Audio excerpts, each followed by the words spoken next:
Good evening, y'all. Brother Rod back with you. As always, promise not to keep it too long. And as always, thank you for allowing me into your space. Amen.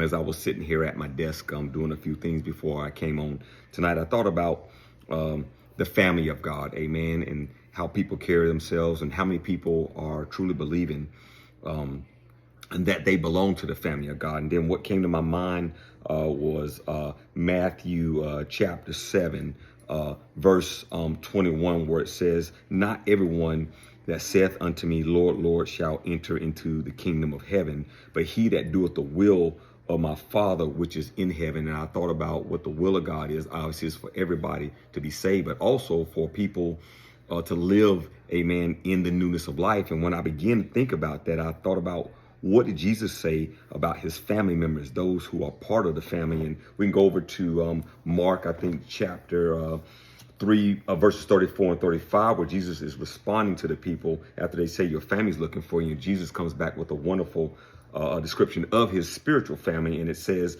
in starting with verse 34, he says, "And he looked round about on them which sat about him and said, Behold, my brother, my mother, and my brethren. For whosoever shall do the will of God, the same is my brother and my sister and my mother."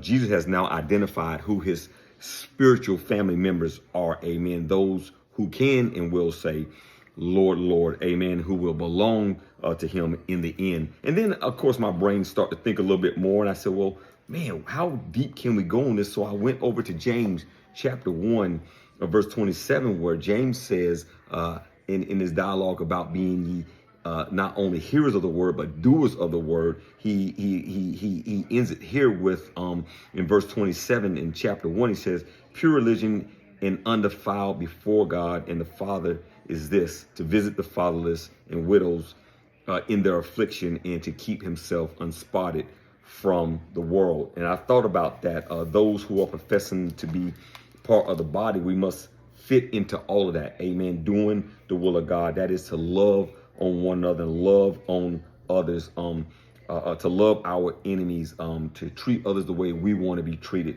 There's a number of things I could think of, but the biggest thing is to ensure that we who belong to the body, amen, know that we are doing the will of God. Amen. Because the scripture is clear that there are many who are professing, amen, to be part of the body, yet they're not doing the will of God, but they're still trying to claim that they are part of the family of God.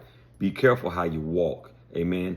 What I'm saying simply is this: walk in righteousness, amen, in right standing with God, that people may understand and know, amen, that you are part of the spiritual family.